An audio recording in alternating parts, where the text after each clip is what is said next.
Ladies and gentlemen, welcome to another episode of League Chat with the Stat. Round 8, finally done and dusted and in the books. I can't believe 2 months of football has already gone by. Good to be back for another week. This week with you guys, bringing all things round 8 to you. Let's start off with the NRL ladder, guys. After 8 rounds, Panthers are still undefeated on 16 points, followed by the Eels and Rabbitohs on 14, and the Roosters on 12 to wrap up the top 4. From there, Storm on 12. There's a 4-point gap between Storm and the Dragons on 8 points, with the Warriors also on 8. Titans being on 6 points will actually top off the top 8 at this present moment. The Raiders, the Sea Eagles, the Knights, and the Cowboys all sitting on 6 points. The Sharks, Tigers, and the Broncos all sitting on 4, and the Dogs sitting outright last on 2 points.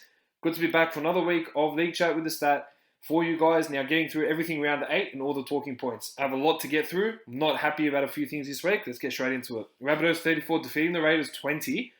And look, another slow start once again for the Rabbitohs. Last couple of weeks, we've been talking about how they've been starting pretty slow, and this is another case of that this week. It took a bit of time to tame the Raiders because the Raiders got off to a pretty decent start. Now, the Raiders did lose George Williams in the warm-up. He pulled a hammy or did something in the warm-up there that obviously stuffed them up a lot more for the Raiders, considering they also had Josh Papali'i rested. They also had Josh Hodgson injured, as well as Jared Croker. So a lot of experience was missing on the park already. Having Elliot White having to come in at halfback and kind of fill in. But the Raiders did start off well. Rabbitohs did have another slow start once again, unfortunately. But then, the Rabbitohs just took off in the second half. I believe it was a 16-14 halftime scoreline. And then the Rabbitohs just blew them out of the park straight after that. You know, Benji Marshall played a big role in that as well. And obviously did all he could to lead the side, with Adam Reynolds coming off a little bit early towards the end of that game. Now, the Raiders have hit a bit of a slump, and obviously their problems are starting to show a lot more than it has been in recent times. But this is where I'm starting to get really annoyed. So this is the thing. So the Raiders, we know what quality they have in their side. They have a lot of injuries, yes, understood. But they're in a bit of a rut, and Ricky Short's trying to do all he can to get out of that rut. Yeah, he blames the 8-1 penalty count, but really it comes down to the onus of the players. Now, Joe Tarpanay spent a bit of time on the bench. I only played about 25 to 30 minutes on the weekend. His missus comes out on Instagram taking a swing at Ricky Stewart over the lack of playing time for her partner or husband. Honestly, shut up. Shut your mouth. The reason I say this, and this is why I'm very frustrated, if my partner, or if I ever had a partner in the near future, and they come up to me, or they come up to my workplace, and I tell them a story of what happened, that was pretty clear, and they come up to my boss and say, oh, hey, look, I don't like how you've done this. Who are you? Like, you're literally irrelevant to what's happening. There is no point of you going out and speaking out, in my business, in my workplace, for something that has no concern for you. This is the exact same thing. The partner comes out on Instagram, takes a swing at the coach. Oh, you're not utilising my partner properly. Shut up. It doesn't help that you're obviously embarrassing Joe Tarpanay. One, as a bloke, because let's be serious, having his missus have to talk on his behalf is pretty ridiculous. And the fact that everyone is already aware of the situation at Canberra. Your 2 cents is not needed. Keep your mouth shut. It has nothing to concern you with. Doesn't concern you with anything. You got a problem? Do it privately. Don't come out in the media or on Instagram like you're very tough. Cut it out. Leave it for Joe Tarpanay to sort out with the coach. And let that be. Now we've got clubs chasing Joe Tarpanay, like, Roosters are going to generate some interest because they're low, and Bulldogs, and there's no need for that. They're already in a rut. Sure, there's already a lot of issues to take care of. We don't need players' partners to come on and say, oh, hey, look, we're not happy with how you've been treated. Shut up. There's no need for that. Cut it out. It's absolutely dumb. And that's just another thing that the Raiders are going to have to worry about now. And it's another thing that Ricky Shield's going to have to consider. And obviously he's had a word to Joe Tarpanay about it. And obviously he would. And I'm sure Joe Tarpanay would have had a few things to say to his missus as well, hopefully. If not, then that's a problem there. But yeah, partners, the players of some of these partners, the partners of some of these players getting involved in some of these situations, they should just shut up and stay out of it. Getting back into the game of things, Jaden Sewer, 17 runs, 184 metres, 77 post-contact metres, a tackle break and 28 tackles. A very good performance from him and a try as well. And Keon Kalamatangi, another good game from him as well. 16 runs, 153 metres, a line break, a try assist, 2 offloads and 38 tackles for the Rabbitohs. They've won 7 straight, and Wayne Bennett's still not happy with their performances, still starting off very slow. And they need to start, according to Wayne Bennett, do a lot better. But from what I can see, they're riding pretty high at the moment. So credit to their side and the depth they've got. Speaking of depth, we'll get into that just a little bit later on in the podcast. The Storm 40 defeating the Sharks 14. Tight contest in the first half. Now, it was very tight. As I said, it was a very close contest in that first half. Sharks looked to be in the fight. They had a decent 40 minutes, and it started to look like things could have potentially gone their way. Come out in the second half, and the Storm just blown away. The Storm, very good, and you just got to look at the quality of players they have in their lineup. Year after year, they move on the big three, and the quality just keeps coming through. And one of them being Raymond Smith. Bulldogs couldn't utilise him as well as they wanted to, considering they're a bit of a basket case of a club at the moment. But going over to a Storm system, once again, anyone that goes to Storm, no matter what period of time, they are just better. They just make them better. I don't know how they do it, but they just make them better. But yeah, the Storm blew them away. Cameron Munster, 4 from 8 in goal kicking. Probably needs to do a bit of work on that. 2 of them were in front, which is pretty embarrassing. Christian Welch coming out and saying that, he needs to be dropped. It's pretty funny. But look, they're performing too well, Storm. Having a couple of reinforcements missing as well and getting them back this week is going to be a bigger help for them. But yeah, they're doing everything right at the moment. Obviously, Bellamy wouldn't have been happy with that first half. Exploded at him, and in the second half just destroyed him and just took the game away from the Sharks. But this is a problem I have, and I'm going to go on a bit of another rant here. I don't understand why the Sharks sacked John Morris. I don't understand. They haven't won a game since he's been gone. And poor Josh Hannay, this poor bloke, a head coach gets sacked over at Cowboys, and Neil Henry, he goes, takes over, doesn't do the best of jobs, the poor bloke. Then, same thing, comes to Sharks, John Morris gets sacked for whatever stupid reason he got sacked, which we discussed a little while ago. And Josh Hannay has to come out again, be, another assistant coach once again, to be interim head coach and just try to take on what he can take on. Doesn't really help his record. Poor guy, he hasn't won a game since he's taken over the Sharks. And the Sharks have lost to Storm and they've lost to Bulldogs. Had John Morris been there, I reckon there'd be different outcomes. But these Sharks board are stupid for getting rid of this guy, at least not letting him coach out the season. I think it's pathetic. And I feel for Josh Hannay, someone has to come in and kind of just take the reins of what he can control. But the Sharks are struggling and they need to get out of this rut as soon as possible because we all know that the Sharks are better than this. But unfortunately, it's the off-field distractions of the board and everything along those lines that don't help the case at all. But look, going on to the game, Christian Welch, 21 runs, 201 metres, 96 post-contact metres, 3 tackle breaks, 2 offloads and 18 tackles, and a 55-minute stint from Christian Welch. So big numbers. He's been putting up some huge numbers in recent times and has been one to really put some damage on the opposition. And Nico Hines, filling in for Ryan Pappenhausen, brilliant job. 18 runs, 138 metres, a line break, 2 line break assists, 2 try assists and a tackle break, and even scoring a try himself. So it's good to see Nico Hines on the board there as well. And the Storm, they're just in cruise control at the moment. And the Sharks, just pop issue after issue. Wade Graham concussed again. There's a lot of things going on at the Sharks. And the sooner they could get Fitzgibbon, I think they're looking forward to 2022. The Broncos 36 defeating the Titans 28. A very high-scoring game. Usually you'd say it's a battle of 2 halves, but it was just a battle of 40 minutes, really. The Titans started so strongly, got out to 22-0 lead in as many minutes. And Jermaine Asako is defensively horrible. Horrible, the poor bloke. There was an 8-minute patch in that game from when the Titans scored the first try to get onto that 22-0 route that for 8 to 9 minutes, the Broncos did not have the ball. Pretty crazy, right? They didn't have the ball for 8 or 9 minutes. Titans at one point had 9 completed sets to Broncos 1. But to be fair, also the Broncos did kick the ball out on the floor, which didn't help their case. But look, the Broncos came back, and I did not see that coming. Tyson Gamble, unbelievable. And then Jermaine Asako in attack lifted, and he made up for the errors of costing 3 of those 4 tries that were his fault. He made up for it, and he's still got a lot of work to do in defense. Defensively, he still needs to learn how to read the game better, because that could have been an absolute onslaught. 22-0 in about 20-odd minutes, it looked like it was going to be a 70-80-0 game, the way they were going. So defensively, he needs to do some work, but in attack, he was on fire, and he really lifted their side, as well as Tyson Gamble. Like I said, even TPJ had a blunder of a game. Payne-Haas always leading from the front. Milford played a lot better because he had Gamble controlling everything else, and Milford just got to play his own game, which was really good to see. And it was so good to see Broncos had that fight back in them. 22-0 down in as many minutes, you're thinking, mate, this Kevin Walters, how much does he have to keep putting up with this? How long does he need to keep putting up with this crap? But you know what? They came out and something snapped at him, and Gamble just lifted, and the whole team just lifted, and they come and take out the game, which was good to see. the Titans really need to evaluate where they're going as a club. This is their third straight loss.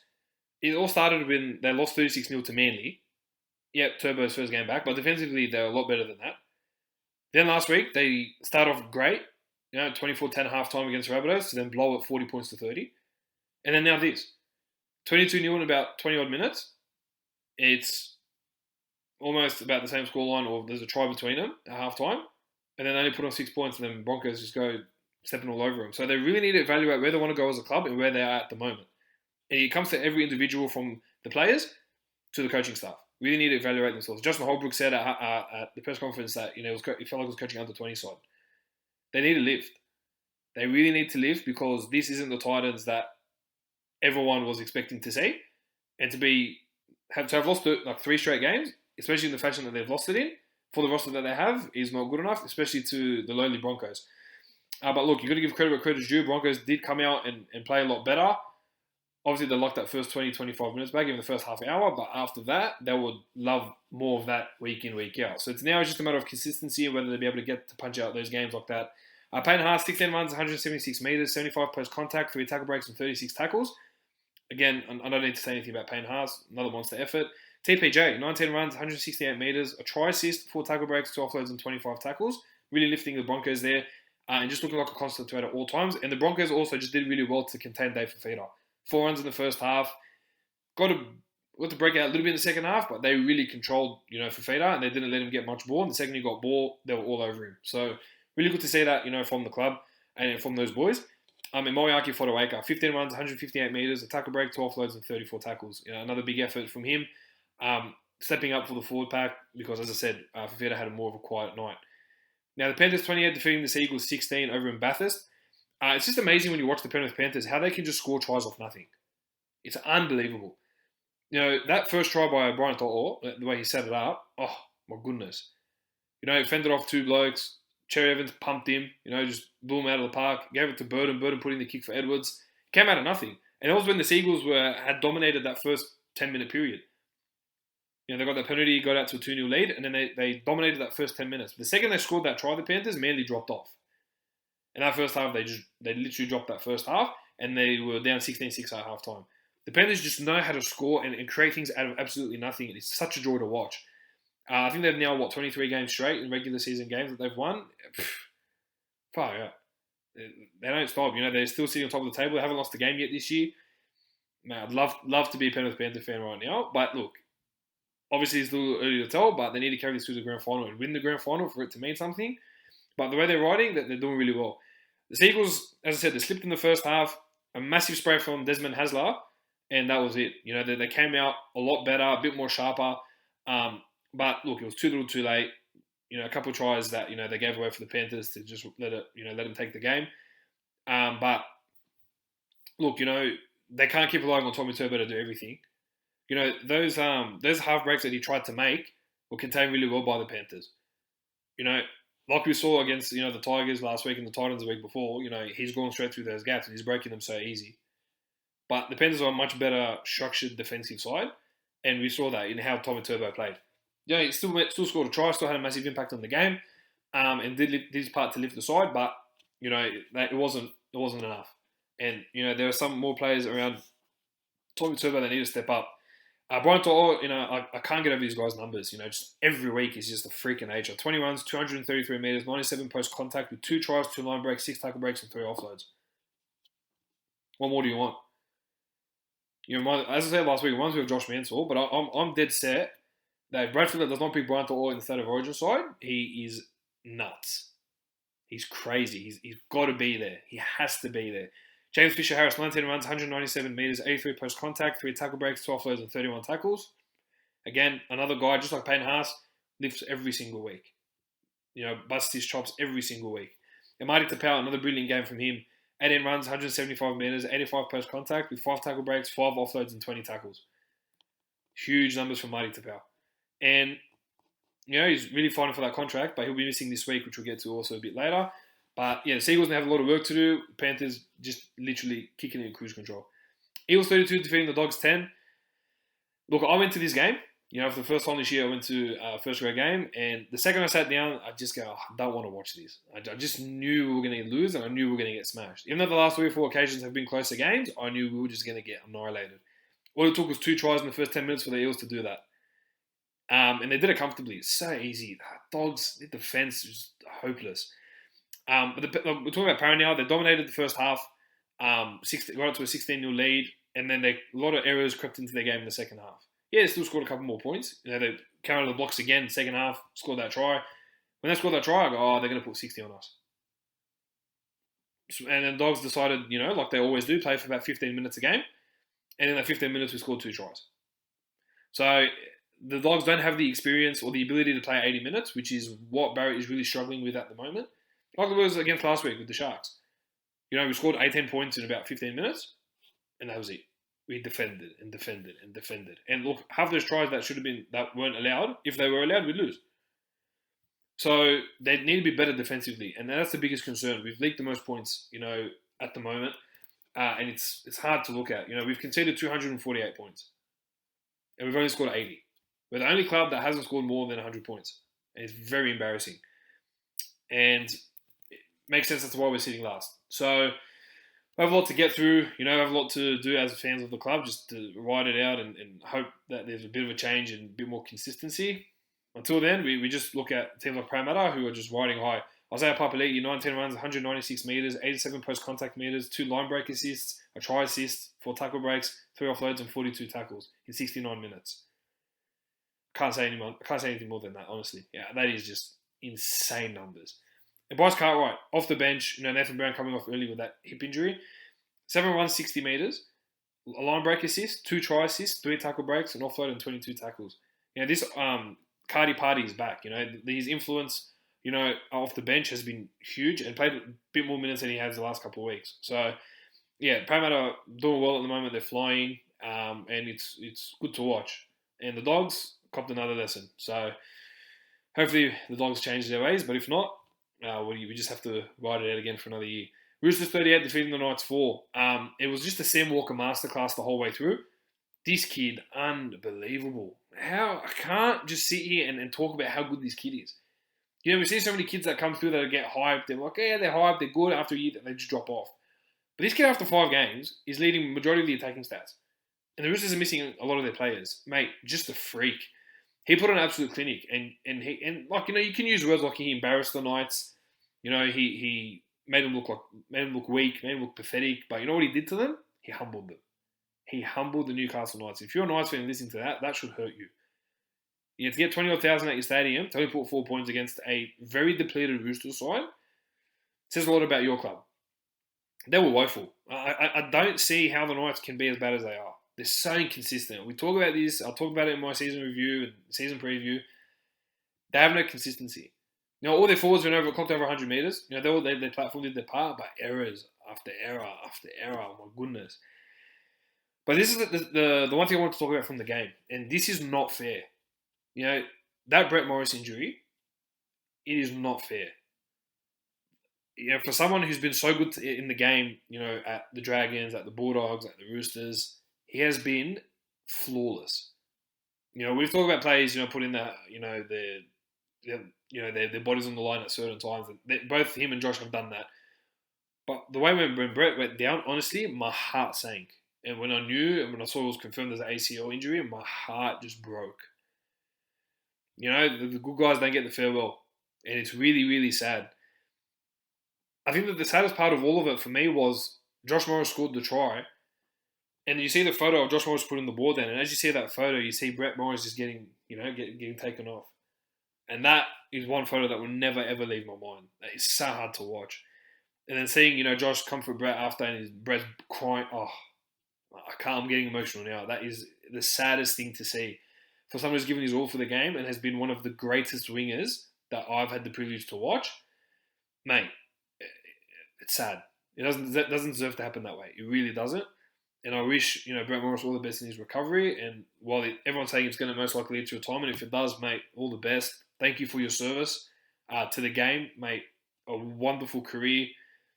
Just a phenomenal player and a champion bloke. So, mate, we're thinking about you at this time and your family. And and hope post-career football is a lot better to you than the ending that you got there. So, look, very sad, and moving on from that as well, Lindsay Collins doing his ACL. Again, 2 players from the Roosters and 4 players in 2 years doing their ACLs. Hard to look at and hard to watch. It's really heartbreaking.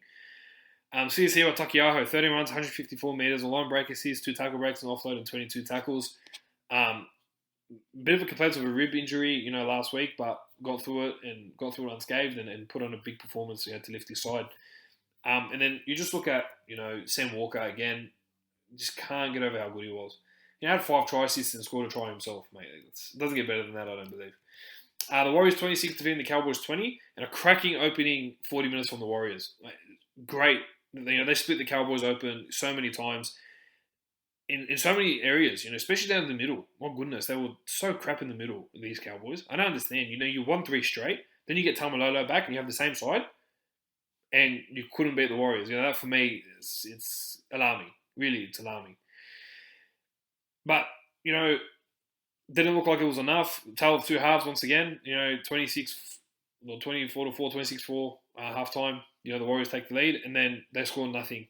They just defended and made a few errors and got complacent, allowed the Cowboys to come back and put on a fight back, but too little too late for the Cowboys, and the Warriors got to hold on over the Central Coast, which was really good to see.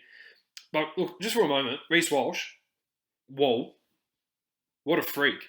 I've seen some of his highlights at fullback, and I'm putting it 5'8", I didn't know how it was going to go, but the more he got his hands on the ball, the more threatening he was.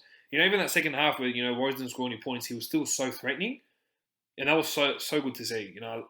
Just unbelievable. He's a freak of nature. I love seeing these little kids dominating the game at the moment. You're seeing Walker's like 76 kilos. I'm guessing this kid will be about 70, almost 80 kilos. These little kids running around the park, putting on these big poppers and, the crazy steps and the finishes, mate. So good to watch. How the Broncos let this kid go and couldn't find the place for him in his squad, they're absolutely insane and idiotic.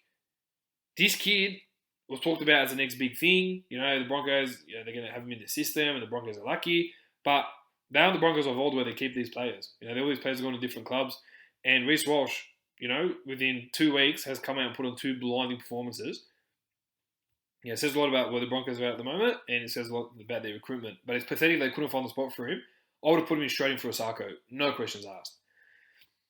But look, what is the Brisbane's loss is the Warriors' gain. Tohu Harris, 17 runs, 158 metres, 2 line break assists, 2 try assists, 2 offloads, and 42 tackles. A big game from Tohu Harris. Again, another guy just like Payne Haas and JFH. Every week, puts his body on the line for 80 minutes and gets the job done. Last game, Tigers 16 defeating the Dragons 8. And look, the Tigers needed a win. Didn't matter how they did it. They just needed to get ahead and hold on, and they've done that. To go to Wollongong and do that really actually caught me by surprise. It was really good to see that from the Tigers, holding on and getting it done. The Dragons, very embarrassing, very poor. I feel like Josh Maguire coming in, and they've lost every game since he started. He could have been down at the Cowboys. He comes to the Dragons. Cowboys start winning. Comes to the Dragons. Dragons finish on a 4-game streak and they start losing. He's brought a bit of bad luck with him, hasn't he? But they were just poor, honestly, especially at home. Wollongong, Wynn Stadium. That's the place where they usually put on very good performances, but they were shocking. But look, I think the highlight of the game, I think exactly where I'm going with this, Zach Sini. The guy with his mullet, mate, how good was he? He played a very good game. Having that try disallowed, would have sucked, but then getting one towards the end, would have been really good to see from him. And I loved how all his mates and family came out and supported. I love that. I love when someone is going to debut, and you've known him for a while, you see how hard they've worked to come out, and then they even score the try. That swarm after the game was really cool to see. And this is why I watch rugby league. You talk about the highs and lows of rugby league. That's one of the highest points you get on your debut. Having your family come out, even bagging a meat pie. It doesn't get better than that. But I just want to talk about Adam Dwayne for a moment because he's been playing fantastic football. I don't really talk much about, the halves in a lot of the games I cover, but, Adam Dwayne has been fantastic. Puts his body on the line. He works hard. For 80 minutes, he works hard. Things might not go his way, but he just works hard and tries to get the best result. And you should see him after the game, man. He was wrapped.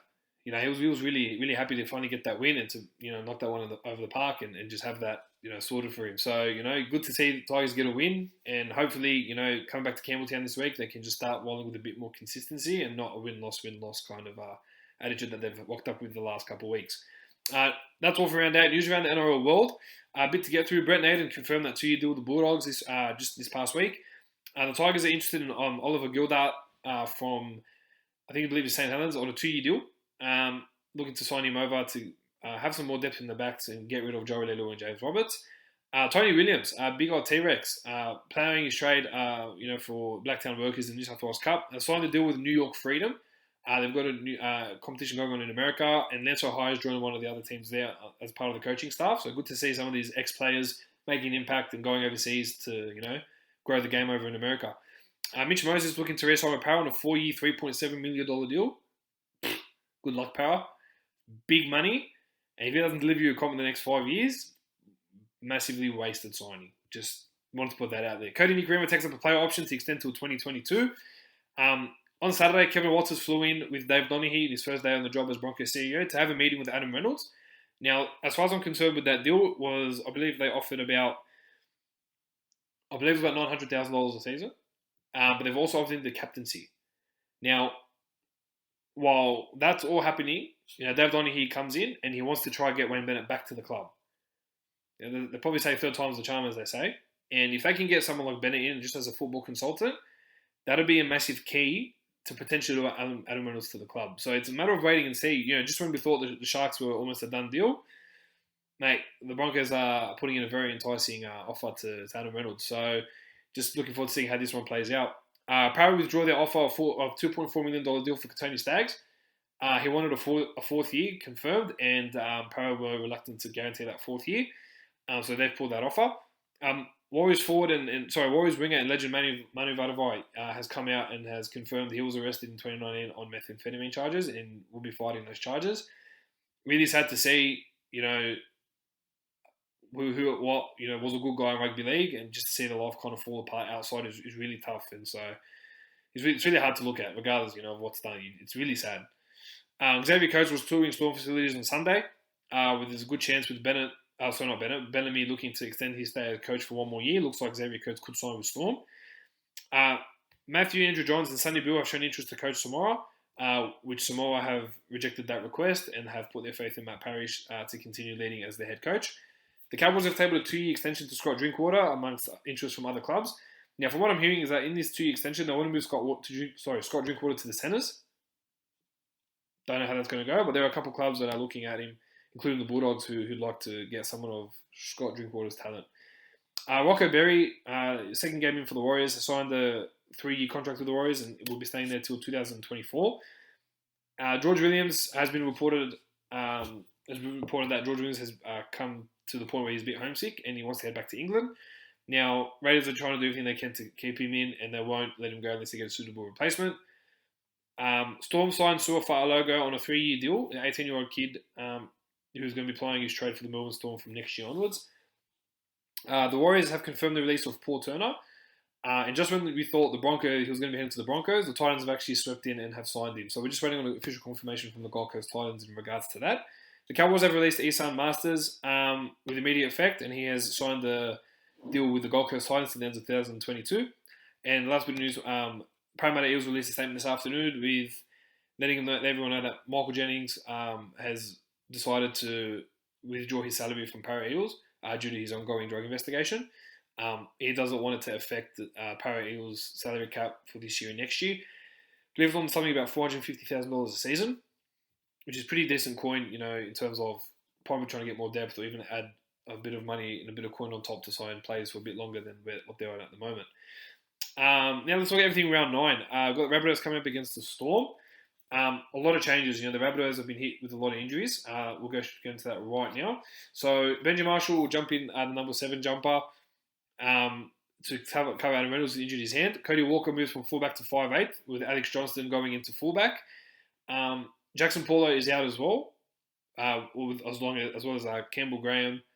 And, with the two wings already gone, they've got Braden Burns coming in to the side to take his Campbell Graham spot in the centres. Stephen Masters and Tane Milne will play their first games this year for the Rabbitohs, and I think Tane Milne will make his club debut for them as well. Tavita Totola will take his spot back in the front row to take the spot of Jai Arrow, who'll be moving to lock to cover Cameron Murray, who's also out for a couple of weeks. And they've added Jed Cartwright over onto the extended bench. For the Storm, Nelson Asafa-Solomona and George Jennings have been named to return from their concussions. Chris Smith and then Ira Mera, who debuted last week, will be relegated to the extended bench.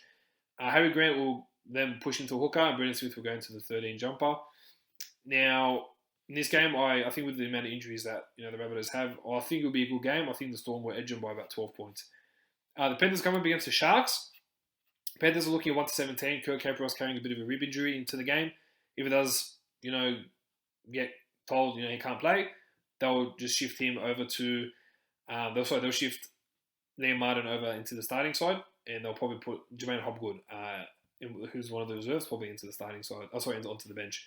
For the Sharks, Jesse Ramian will come back into the side after being ruled out due to a glute injury. He will take the spot of Teague Wilton, who will go onto the interchange to replace Brendan Hamlin-Uele, who's out for 6 to 8 weeks with that ankle syndesmosis injury. Penrith at home. I'm going to go Penrith 13 plus, probably about Penrith by 18. Should get that one comfortably over the Sharks. The Eels will be coming up against the Roosters on Friday night at Bankwest Stadium. Now, from what I can see on my end, the Eels will be remaining 1-17. For the Roosters, another batch of changes after those injuries on the weekend. James Tedesco makes his return at fullback, pushing Joey Manu into the centres, which will mean Matt Ikuvalu will go onto the wing to take the spot of Brett Morris, who, as I've mentioned earlier, is out for the year.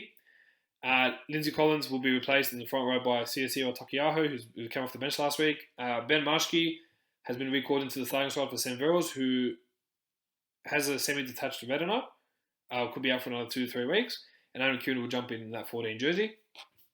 And Nat Butcher will take the spot of Satita Tupanua, who's been suspended due to that shoulder charge. I want to put a bit of a interesting one here, and I want to go the Roosters winning this one over the Eels. I want to say Roosters by 6. I'm looking forward to see Sam Walker come up against Mitch Moses, which should be quite the cracker game on Friday night. You got the Raiders coming up against the Knights over in Wagga Wagga. Now, for the Raiders, Josh Papali'i will make a welcome to the starting side, taking the spot of Ryan James, who's out of the squad altogether. George Williams, who was a late scratching last week, will come into the starting side as half, which will push Elliott back to second row. Josh Hodgson and Croker are still another week away as well, and Sebastian Chris, who was also named, is a potential out at this stage. For the Knights, now Blake Green injured his ribs out for 3 to 5 weeks from what I'm hearing, and Phoenix Crossan will be the one to be in the starting side with Kurt Mann. Homer Hunt will take the spot of Stafford Toa, who comes back from a hamstring injury. Now, I'm going to back the Raiders this one, getting a few more players back, Papali'i especially, as well as George Williams. I think, they'll lift against the Knights, and the Knights will just have to suffer a little bit more, adding another injury into their toll at the moment. Now, the Tigers are coming up against the Titans on 5:30 on Super Saturday. Mbai will come into the centre to replace Tommy Talau, who's suspended. Jacob Little will be coming back into the squad in jersey 14 to take Mbai's spot. Zach Sini will stay on the wing, which is good to see. For the Titans, Tino Fa'asumala-Aui will return from a shoulder charge ban, comes straight into the starting side, and Moeaka Fodawaker will go to the bench. Now, Corey Thompson, also out 6 to 8 weeks with ankle syndesmosis injury. Both of them comes to the centres, and Philip Salmon move on to the wing. And they've also named Isan Masters as an extended bench as well. Now, in this game, could go anyway, to be honest. It's a bit of a tough one just looking at it now. I want to back the Tigers, but I think with the Titans getting Fa'asumala-Aui back, could go anyway. I'll go Tigers by 4. I reckon Tigers will get this one by 4 points. The Cowboys coming against the Broncos, 7:30 on a Saturday night. Now, Jake Clifford comes back into the starting side. Ben Hampton's out due to a pec injury. Javid Bowen will come into the centres to take the spot of Justin O'Neill. And Mitchell Dunn will return to the side, but has been named as a reserve. And for the Broncos, they're 1-17, which is good to see. Now, I don't know.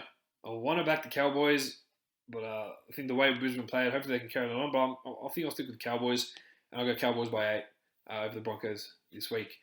The Seagulls will take on the Warriors Sunday 2 o'clock over at Lottoland, which is Brookvale Oval. Bit of a loss here. Josh Aloiai and Martin Tapau both out. Josh Aloiai out with a wrist injury for up to 12 weeks, and Martin Tapau concussed. Sean Kepi will move to the front row, and Humali Olakauatu will go into the second row. Moses Sully will make his return to the side off the bench. He'll come off the bench for that one, and George Tafoa has been named in the reserves. Well, for the Warriors, Elisa Katoa goes into the starting second row spot, taking the spot of Ben Murdoch-Masila, who was concussed. and the only change for the Warriors. I'm going to go the Seagulls here to bounce back, and I'll go Seagulls by 10 points. In the last game of the round, the Dragons come up against the Canterbury Bankstown Bulldogs to round off the game and round off round 9 on Mother's Day as well, which we're remembering that. So for the changes for the Dragons, what's probably on my end here is that Tyrell Fulmayono will be named in the centres and will be taking the spot of Zach Lomax. And Cody Ramsey, although he injured his ribs, is looking to be a starter in that side. Now, for the Dogs, Taylor Tedesniak will be back at fullback and Nick Meaney will go into the wing. With Dylan Napa, he was named, even though he injured his shoulder. Looks like he will be keeping his spot there and will be looking like to play. And if he was to bow out, I think we're off for Tony or Avasi Manu Fanai will be able to just come in and fill that void. And that's all coming for round 9. Guys, thanks for joining me once again on League Chat with the Stat. Remember to like, share, subscribe. Let's keep this page growing. Let's keep this happening. And just letting you all know, with merch dropping in shortly, stay tuned for that. I'll be getting back to all your comments. If you want to register an interest in getting a hat, put it down. We've ordered a small batch. So they're going to go pretty quickly. So put your name down. And you'll see everything over the next week or two in terms of releasing merch. Especially releasing those hats. It's going to be exciting times. Guys, do appreciate your time. Remember to like, share, subscribe. Get it all to your friends and family. Let's make this biggest podcast happening right now. As I said, enjoy round 9. And enjoy. Hopefully your team gets up. And hopefully we get 8 from 8 this week. All the best, guys. Take it easy. Have a good one.